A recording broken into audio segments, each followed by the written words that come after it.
Hi అండి. Singer కల్పన గారైతే ఆత్మహత్యాయత్నం అయితే చేశారు. కారణం ఏంటంటే, ఆమేదో స్లీపింగ్ టాబ్లెట్లు ఎక్కువగా తీసుకుందంట. తన హస్బెండ్ కూడా లేడు. తను ఊరికెళ్ళి 2 డేస్ బ్యాకే వెళ్ళిపోయాడంట బయటికి. యాక్చువల్‌గా ఆమె విడాకులు తీసుకుంది. ఇంతకుముందు ముగ్గురు పిల్లలు కూడా ఉన్నారు ఆమెకి. 2011 ఆ టైంలో విడాకులు తీసుకుంది. ఇప్పుడు కారణం ఏమని తెలుస్తుందంటే ఆర్థిక కారణాలే. ఆర్థిక రీత్యా ఎందుకంటే, ఒకప్పుడు ఒక వెలుగు వెలిగినామ. ఎందుకంటే, ప్రతి సినిమాలో పాట ఉండేది ఆమెది. పాడుతూ ఉండేది సింగర్‌గా. అలానే డబ్బింగ్ ఆర్టిస్ట్‌గా చాలా సినిమాలకి డబ్బింగ్ కూడా చెప్పడం చూసాం. అలాంటిది కొంచెం కొంచెం తగ్గుకుంటూ వచ్చినాయి ఆమెకి అవకాశాలైతే.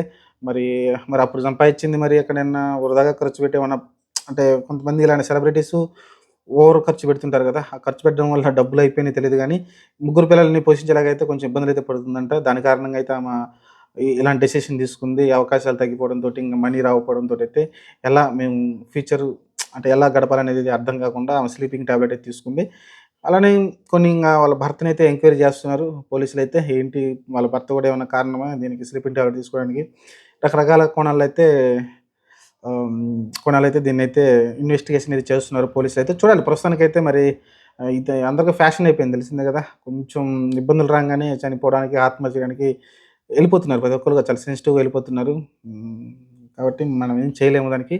చూడాలి. అందుకని ప్లానింగ్ ఉండాలి. ఆర్థికంగా ప్లానింగ్ ఉండాలి. ఎంత ఖర్చు పెట్టుకోవాలి, అంతే ఖర్చు పెట్టుకోవాలి. ఎంత దాచిపెట్టుకోవాలనేది క్లారిటీ లేని ఆహ్, మనుషులుగా తయారవుతున్నారు.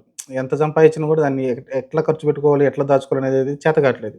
ఉన్న డబ్బుల్ని ఫ్లూయెంట్‌గా ఖర్చు పెట్టేయడంతోటైతే ఇలాంటి పరిస్థితి ఎదురవుతుంది. ఎందుకంటే ఫ్యూచర్ గురించి ఆలోచించకుండా ఇలాంటి ఖర్చు పెట్టడం వల్ల అయితే ఇలాంటి ఇబ్బందులైతే తలెత్తుతుంటాయి. చూడాలి మరి. ఎందుకంటే ఒకప్పుడు ఆమె మంచి సింగర్ గదా! ప్రతి సినిమాలో పెద్ద పెద్ద సినిమాల్లో పాడడం చూసాం.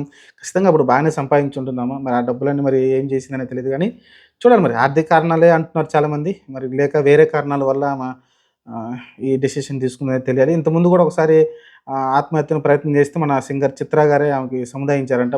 భరోసా ఇచ్చి లేదు లేదు బావుంటుందనేది కొన్ని మంచి మాటలు చెప్పి ఆమెను మళ్ళీ కన్విన్స్ చేసి ఆమె ఒక ఇంటర్వ్యూలో చెప్పింది. కల్పన గారే. ఇప్పుడు చూస్తే మళ్ళీ రెండోసారి అయితే అటెంప్ట్ చేశారు. అటెంప్ట్ చేసి కొంచెం సీరియస్‌గానే ఉంది హాస్పిటల్‌లో. ఔట్ ఆఫ్ డేంజర్ అంటున్నారు. చూడాలి మరి ఏం జరుగుతుందో. ప్రస్తుతానికైతే వాళ్ళ భర్తనైతే పోలీసులు ఎంక్వైరీ చేస్తున్నారు. ఏంటి పరిస్థితి, ఏం జరిగిందని.